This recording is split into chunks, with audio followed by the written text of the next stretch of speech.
Kapag si Paolo Ballesteros ang nag-makeup transformation, mapapawaw ka talaga. Mapa-local celebrities o Hollywood ang look, kayang-kaya ni Paolo.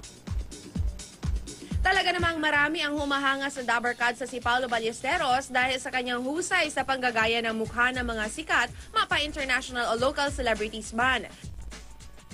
Sa Hollywood nariyan si Mariah Carey, Taylor Swift, Katy Perry, Angelina Jolie, Rihanna, Madonna, Beyonce at marami pang iba.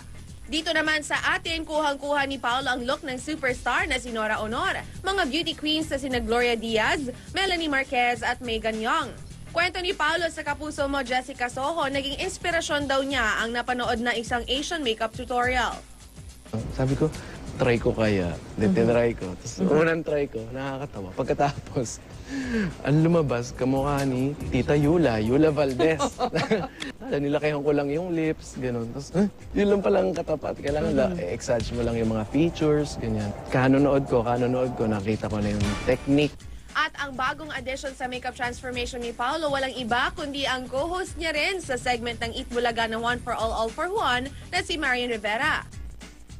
Unang-una, ilong. Kasi kailangan baguhin yung ilong. Tapos yung shape ng mata, yung kilay. O, diba? Check na check!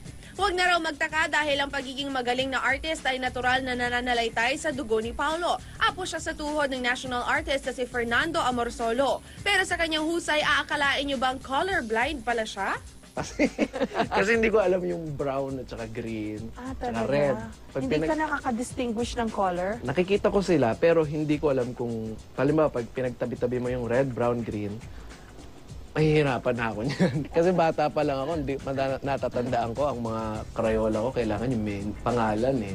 Pag walang pangalan, ako, gulo-gulo na yan. Bagamat hirap siya sa pagkilala sa ilang mga kulay, hindi naman ito naging hadlang upang maging mahusay sa makeup transformation. Sa katunayan, mga male celebrity naman daw ang tinatarget ngayong gayahin ni Paolo. At yan ang aabangan